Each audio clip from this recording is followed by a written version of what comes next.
bana mike tosangani lelo tolobite etika tobongisa tolukalisanga bayaya na biso bakolo bato a conseil oye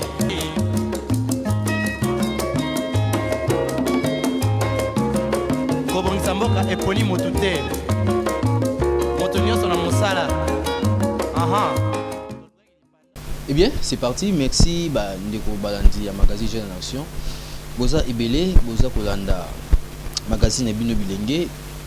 Oyo nga nazali na plaisir ya ko présenter pour na bino. Boyebi touti ko passer na ba moment moko. Je sais pas si on peut bien dire ou bien c'est ngo. Ya omona sous corps ya papa ya fait Tshisekedi wa Mulumba. Kozo na mboka na ye. Makambo belé par rapport à l'actualité wana, est-ce que vraiment c'est un héros ndenge bato musu bazolo? Est-ce que azo mérité que ça cordon grand cordon ya ndenge bataki wana? Est-ce que organisation aussi ya matanga est-ce que vraiment ça là qui bien par rapport à ndenge bato bazolo ba toko ya mbalelo mutu oyo aza habité ya ko expliquer biso qui papa Tshisekedi wa Mulumba. À la personne, il y a papa Corneille Mulumba, oui, très bien. Aza pionnier à IDPS, aza porte-parole, il y a pionnier à IDPS. Mais avant ça, toi non, rubrique n'a pas fait de la jeunesse, tout ça. Pour toi, yamba invité à me coller là. Mbote mingi na bino nyonso bozali kolanda rubrique na bino ya info de la jeunesse. To fongola basango ya info de la jeunesse pour la kobisa na bino été ba jeune ya ba mouvement citoyen ba parti politique elongo na ba jeune ya FPI ba déposa ki memo na bango weekend eleki na ministère ya justice contre ba politicien oyo bazwa ki mbongo na FPI. Olga Kanga azalaki wana. Week-end eleki bilenge ya mouvement de jeunes pour la nation na ba structure mususu ya bilenge basanganaki elongo na ba membre ya fonds de promotion de l'industrie FPI en sigle pona kotika memo na bango na ministère ya justice o ezwami na commune ya Gombe na kati ya ville province ya Kinshasa pona ko réclamer mosolo oyo quelques politiciens congolais ba defaki uto 2018 kino lelo bazongisa yango te bakutana ki na rond-point Wileri et paiwapi batambulaki makolo kino na ministère ya justice kasi kokoma na bango na ministère mbutu ezalaki entre ba jeunes pe ba agent de l'ordre pambate ba boyaki bakota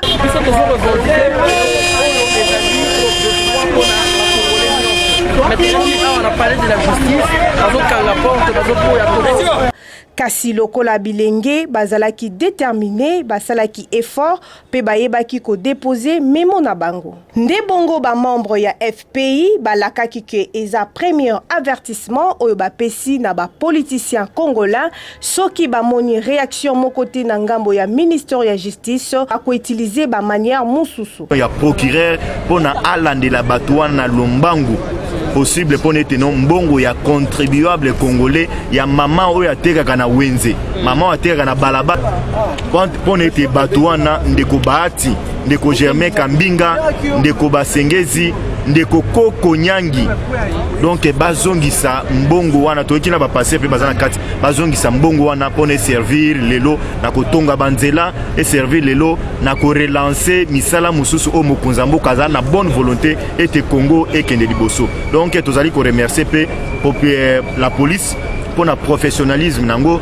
général Kasongo merci police sali musala kitoko et puis tozali ko remercier pe bapanzi sango Congo pour na musala kitoko o bosali na ko accompagner biso na marche na biso o esili na réussite moko total akangela biso batwa na mbongo wana eza ebele donc tozotala na misala chef de l'état azo sala o mikolo yo ba $200,000 ezo sala pont mais sikoyo ba mbongo wana ebele oyo bango baza nango wana oyebi ke soki eza na minute na FPI tokosala makambo ebele kuna pe na ngambo ya lisanga ya ba jeune coordonnateur David Bitunga ya mouvement de jeunes pour la nation azangaki malobate. Appuyer idée oyo parce que ça lie intérêt au peuple congolais. Au moni le lot majorité ya jeunesse ces ans à chômage à Rosakanate, tu peux déposer par rapport na bami bo bazumbo mon FPI et bazon nga kozo ngisangote. Alors lokola tozan état de droit. Ndeko tu peux déposer mais mon abi c'est pas ministre de la justice pour vu que non justice c'est ça la musala nango FPI yazo mbongo wana parce que le lot batwana bazumbo ya l'état. Oyo kokaki kosunga po ete batonga ba hôpital, oyo kosunga ke batonga ba école, oyo kosunga ete batonga ba wenze pourvu que nos peuples congolais se retrouvent na ba droit na ye. Yango toye. De cette occasion nazo profiter pour na lancer un message na peuple congolais, ton la jeunesse congolaise mobilisée, tous à la mobiliser, tous à la souder avec l'icaniso parce que jeunesse a venir à lobby, jeunesse y a même tokotonga mboka na lobby, toi tu m'as été véritable état de droit et quand na mboka na biso. Na lopoto baloba, les bons comptes font le bons amis. Bolanda jeune fille moko oyo asali soni na commune ya Kisenso. Tango bato mususu bazoluka lolenge nini ya kobota, ba misusu bazobwaka bana lokola mwana oyo ya mobali ba découvrir ye na se ye moko na ngonga ya 5h na quartier Mateba na commune ya Kinsenso. Un inconnu ya mama moko sika uti wapi ayejisi na balabala lunga numero 8 akamati mwana tikali kubwaka na kati ya balabala. Alo bata mutema malamu ba mama ningi babimaka tongo tongo baye kukuta mwana yo azo baloka yemo kuna mabele. Abi mwana uti wapi bakimi mbangu na la police na biso bakonza quartier. Yango wana siko tuto sala premier soin pour mwana to mema ye na Saint-Ambroise pour la traitement approprié. Ndeko mwasi botika makambu oyo po avenir ya moto ezalaka se na maboko ya Nzambe. Biso ba mama to ko sala acte ya bote ezaka ba jeune fille. Siko ba jeune fille. Siko sala conseil ko bota ke. Yena ko swata tonga.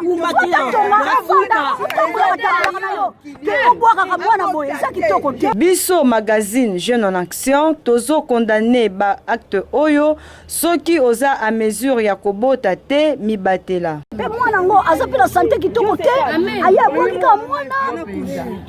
Abonika mwana.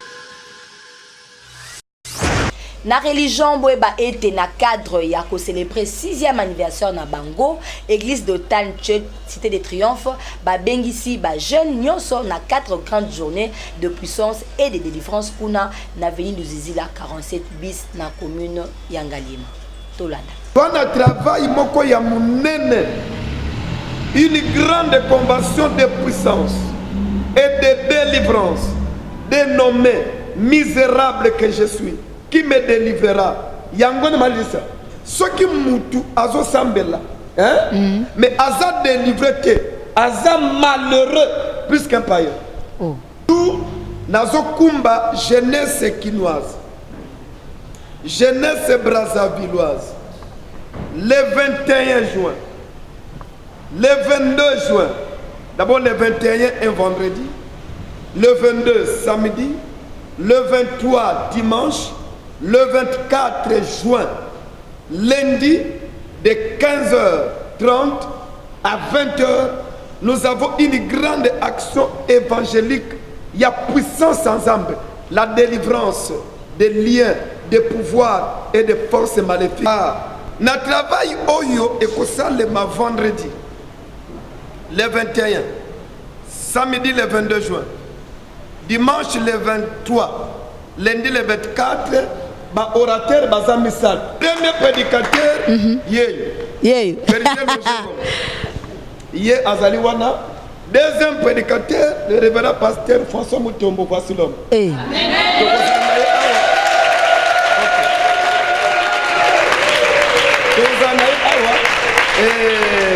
le troisième orateur, Papa Savinta Yé. Papa Savinta Yé. Parce que Moussa Nanzambe, lorsqu'on peut s'y t'aime, hein? Luka bakolo t'aime.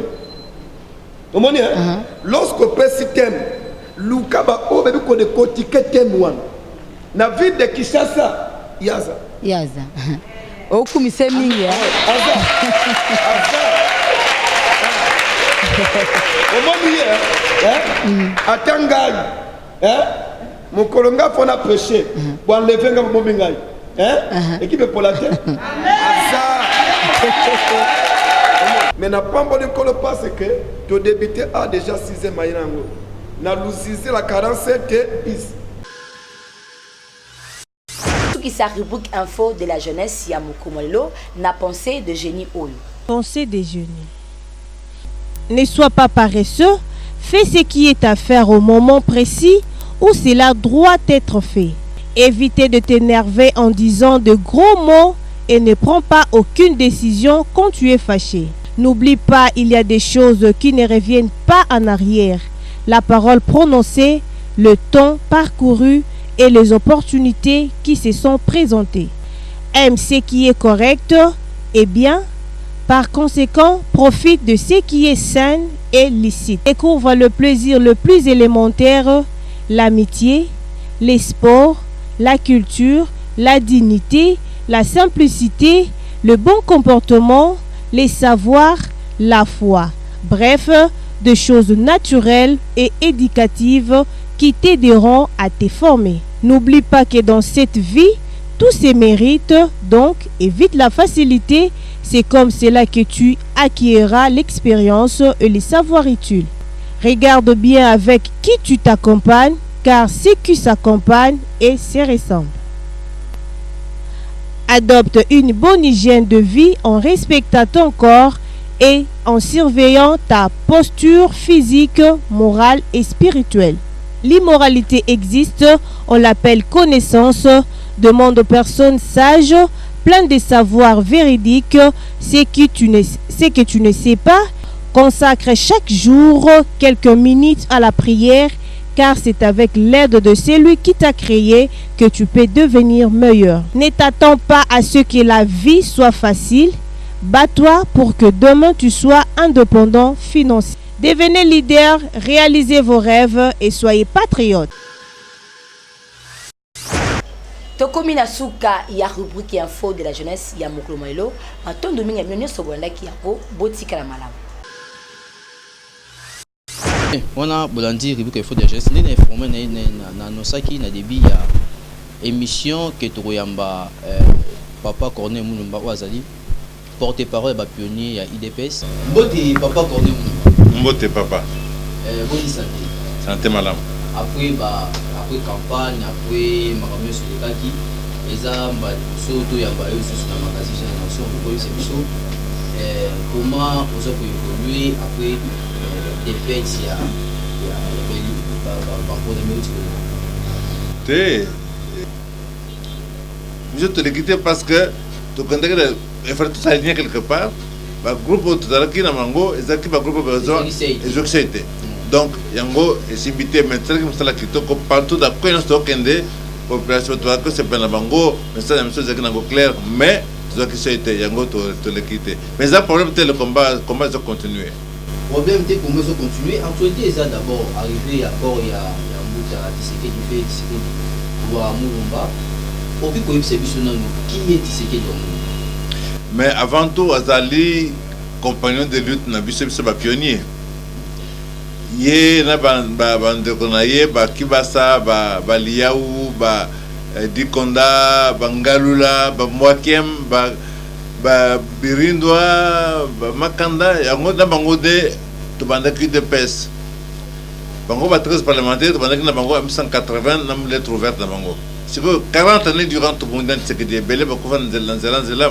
batikala ye otikokotika biso siko tikali soki 3 ou 4 peut-être na bomoy ezana nos compagnons de lutte na biso et bela batu bazo considérer que Tshisekedi président ya UDPS mais pour la biso avant de la président UDPS azaki compagnon de lutte tant pendant qui parti azaki président azaki vice président azaki secrétaire national de l'organisation donc à l'organisation donc avant tout aza moko très courageux très téméraire très déterminé neti ba dénoncer UDPS bazalaki parce que sans détermination sans conviction ezaki impossible pour tenir la dictature, pour résister la dictature, ce qui que vous avez vu dans la balance.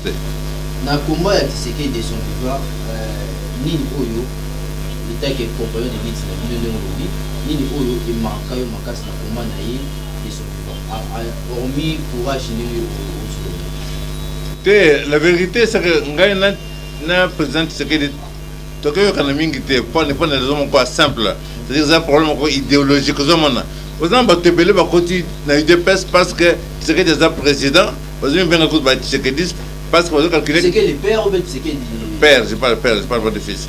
parce que comme président va profiter tant que tu vas combat tu sais peut-être que et que ce qu'on nini tu gagner na mbula nini c'est que la conviction si ko ngana culture na zaki na ngobi kana ko mingi na poto culture démocratie l'action c'est-à-dire que tout le que organisation est plus important que l'individu.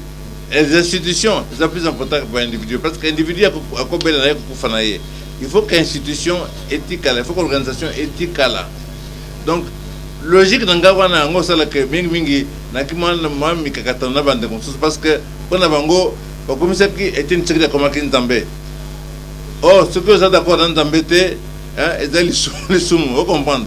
Donc or ngai na ko ba que ce qui n'amboko dans l'organisation makasi pour changer le côté. Oh tu créer des pes pour tout ça peuple congolais pour tous avoir résultat parce que en face de tout ça maintenant dans la grande puissance oh yo mko ko ça le côté force de l'organisation vous êtes bien organisé vous en soutien bien.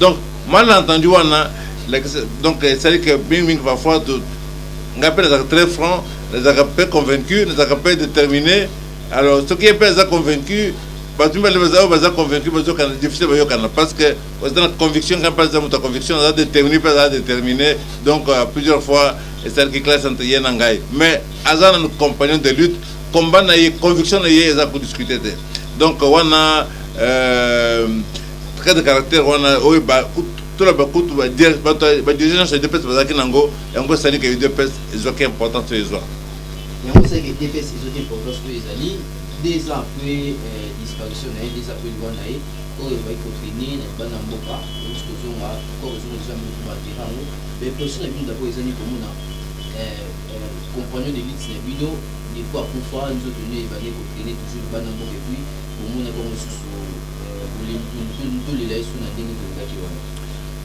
en français le baka a quelque chose malheur est bon au moins deux ningue les gars qui a wala qui na calme nyonso dans la paix aucune violence aucun mort rien du tout calme absolu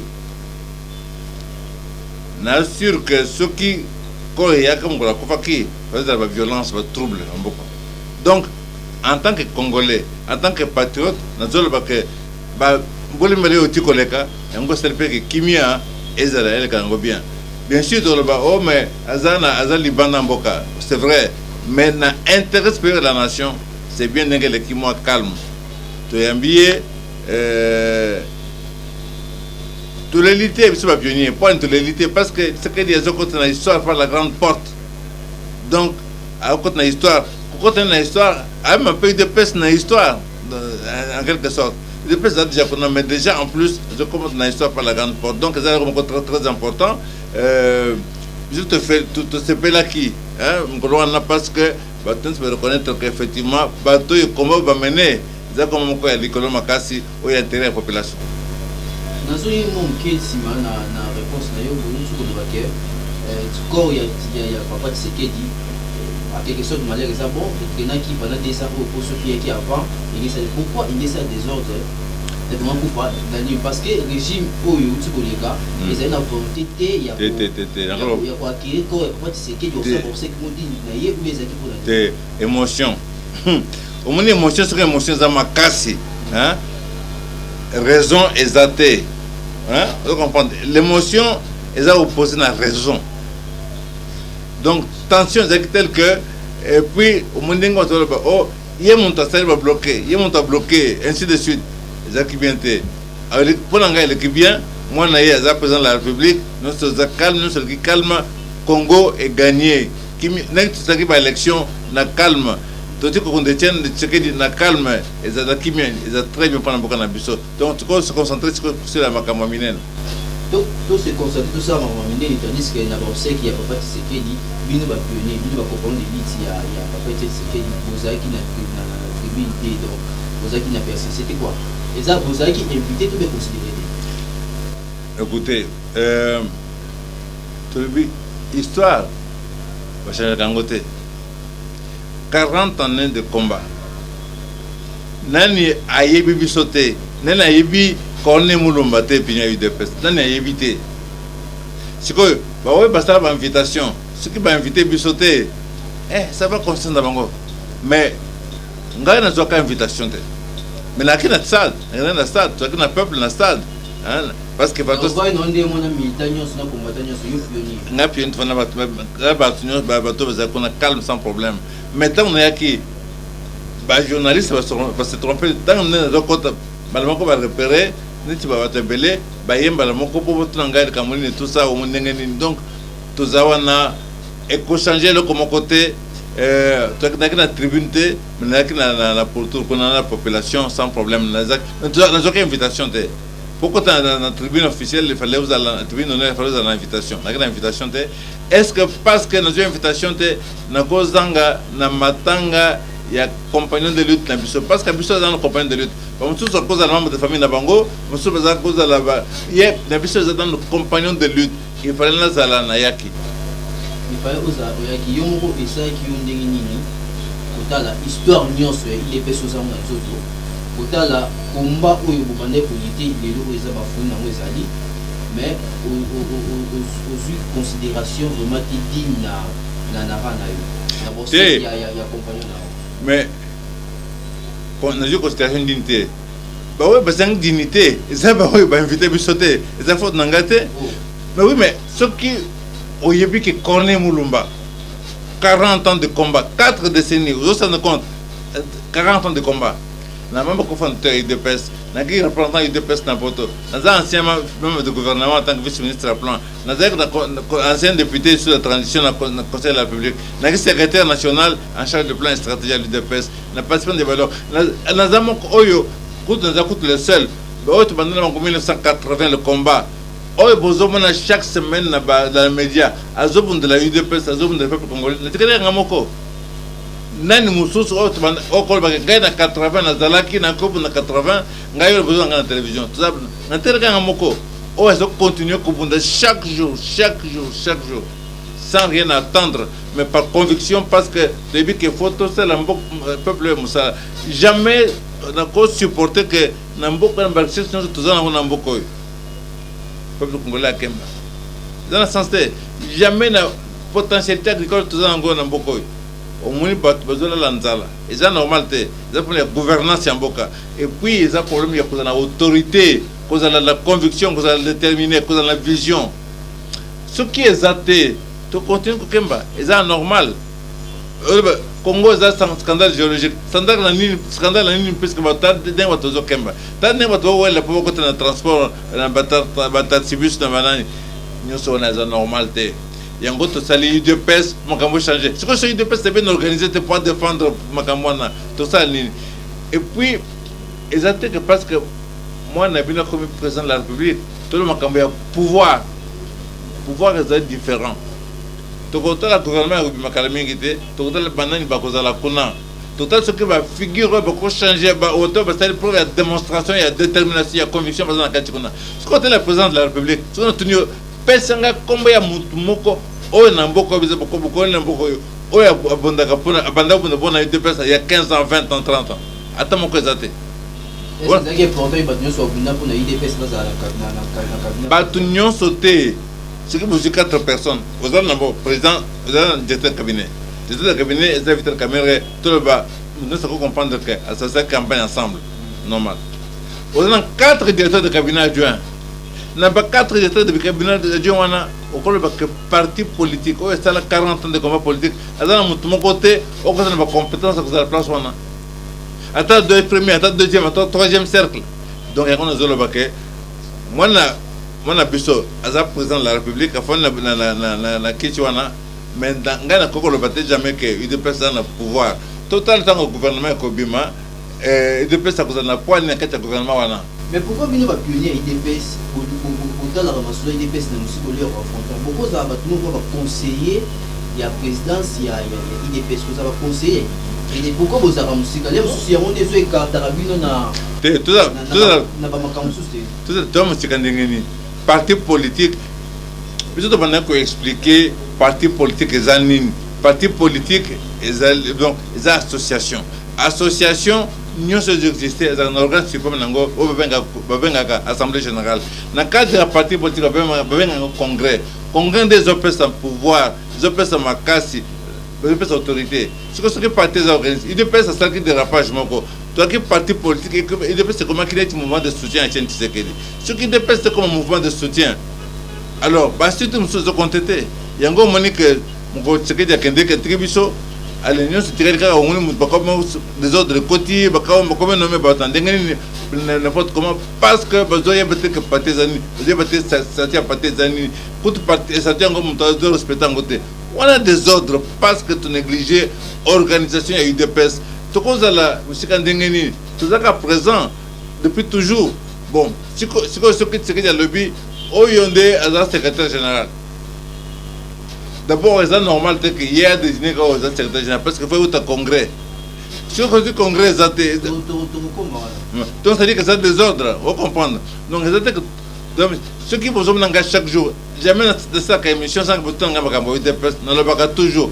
Dans le bac, c'est comme des valeurs. Valeurs, on a besoin de pionnier, tout ça, intransigeant en ce qui concerne les valeurs. Parce que ceux qui vous ont des valeurs différentes de la société. Différence c'est ça UDPS n'a pas parti au créer déjà résultat mon résultat UDPS a un sénateur à mon côté namboreux UDPS a un gouverneur moko na Congo Mobimba le plus grand parti politique depuis 40 ans parti politique va créer 30 ans après Bisso parce un sénateur parce un banane on comprend donc on a des fois que la résultat ils ont conséquence à des organisations c'est-à-dire que tout bunda là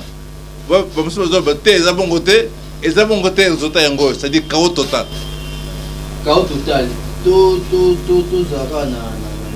est-ce que bino ba pionnier bo ça déjà fort moko ya kuta chef na mboka pour soigner possiblement beaucoup à fils bino ndenge bo ça lit na papa na vous savez d'abord dimanche pour écouter non mais vous essayez d'habiter c'est qu'Azali président UDPS Azali chef de l'État président de la République c'est le président il y a pas congolais nyonso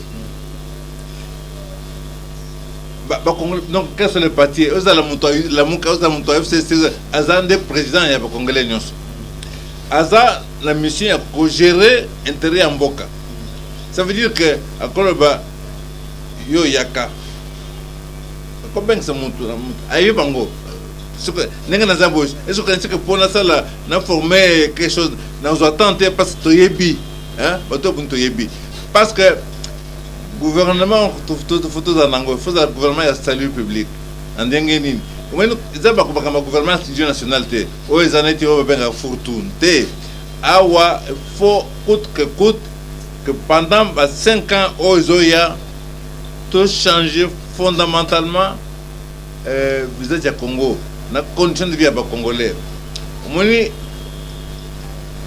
Quels sont ces défauts que je fais la télévision? Tout ça, l'élection, Oyo, te financer Bissomoko. Donc, tout dépendre de mon touté. Tu as le compte à rendre. Tu traînes le code minier. Code minier, tu as permettre que sur nos minéraux, tous ont 10%, alors qu'avant, tu avais 2%. C'est-à-dire que tout dans le budget, tu finances à 80% Bissomoko. Tout dépend de tes, il faut que Bissomoko, ainsi de suite. Ça veut dire quoi? Ça veut dire que tant que Félix est comme président, tout ça n'a pas tout important. Alors, est-ce que n'a pas tout ça tout ça, le boulevard, ce que tu sens, tu connais bien. Tout ça, le gouvernement, ils ont composé de patriotes. Bateau besoin de intérêt à Congo, du collège Macambonios. Bateau besoin d'incorruptible parce que la pression que vous avez à Makassi. Oui, pour ça que vous contrôlez parce que Minyaga Nabiso coûte des autres valeurs pour les cas. Papa, quand on est aligné à Batouana, Bazo, carnet mais dans le but, ça fait 40 ans. Est-ce que yo pensanego zawana ozana mutu oyo atali 40 ans de combat a eu 40 ans après je me souviens en 82 moi nanga liboso azaki na troisième maternelle je crois quelque chose comme ça ba na ye maîtresse na ba na classe na poto azo na ba na ba on a pas na ye na sala mi ba moi nanga comme les Corneille Moulumba. À ça, on a eu des baisses. Attends, ce qu'on a dans la tribune d'honneur, na stade wana bazo ba yoke oh pionnier tant zo côté na connaît ça bonjour pionnier donc ba yebi na zalani ce que vous avez ngate alors yo conscience na yo kana za laisse dès après disparition il y a papa Tshisekedi de Lumumba n'a pas été parti des PS parce que union de Salimi qui va se passer de nos amis mais on me bien na kati basali congrès ça m'a dit bon il y a des ça après disparition eza mabe makasi eza pesa catastrophe eza désolant et ça ne sont pas si sérieusement mais biso to créer une UDPS on doit défendre état de droit.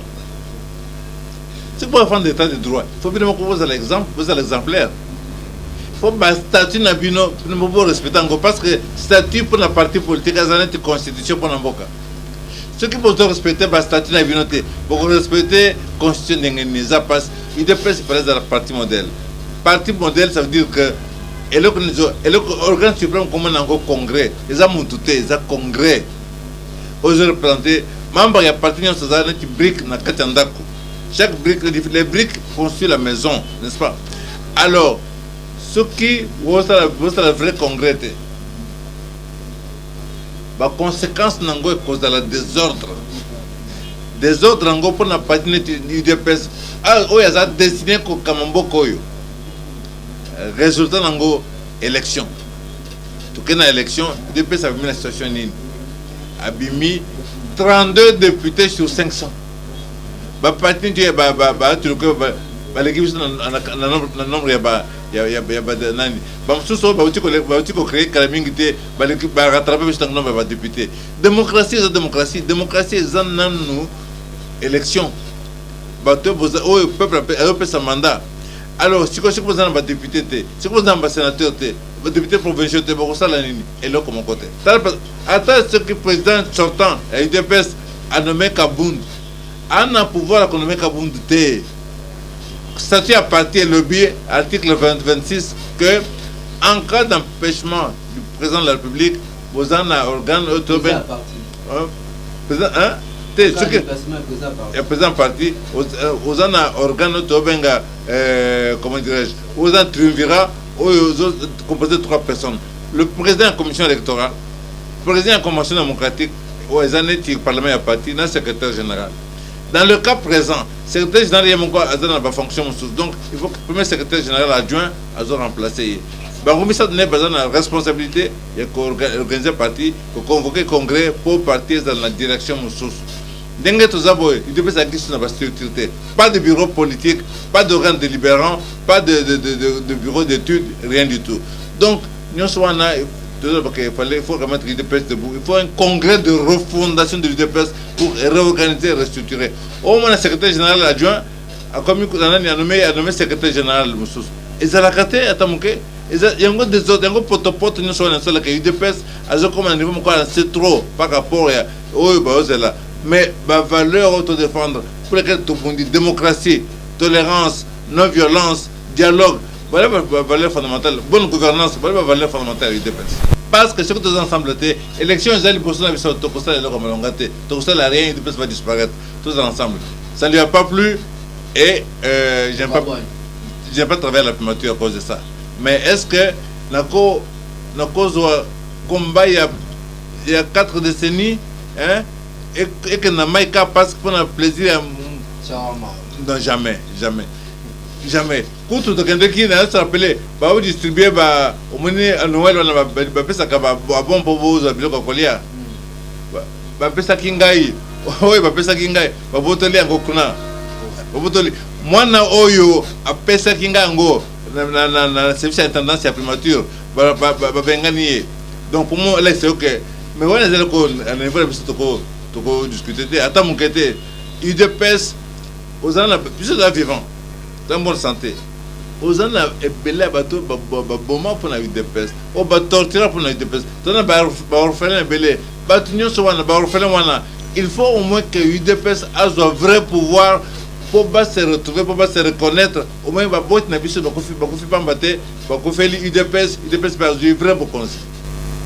bien papa connaît mon va venir IDPS to sukisi entretien so le bani roza mo suka una ba to ba ndio akoko par rapport à nous non on va IDPS na ngame ba combattant IDPS boy tous un grand défi parti de Bundé pendant 40 ans mon connaît ça président de la République et si Kazali à cause ça là le côté ce qui parti exaté pendant la président du parlement pour ça le côté ce qui parti exaté il faut toujours que ça UDPS grand parti puissant n'a pas valeur naie on est que tu peux pas idée tu cause ça va cerveau na biso ou va couper ça président Mayele ou va couper ça bande na biso dans le gouvernement Mayele pour tout que ndeli boso pour le peuple congolais faut te baboy défi mounen exam bosa biso les gens tous aboyer pas minerai de biso zoa valeur moko o jamais zoa ba voiture électrique pas armement industriel armement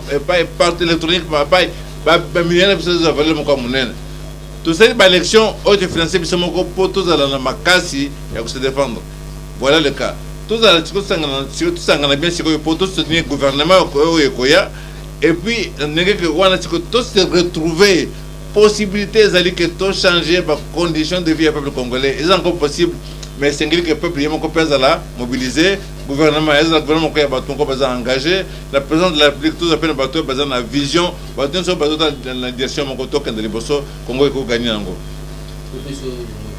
merci. Eh bien, on a beau sur interview de Saina Papa Corne Moulumba, ou Azaï Pionnier à IDPS, pour qui n'y a so, Oyo, to Ezaïk no pas pour équipation, et bino, à PCB à Nonaye, tout ce qui a wa, tout le temps bassimo. Tosangani lelo, tolobite etika tobongisa, tolukalisanga bayaya na biso bakolo, bato a conseil oye.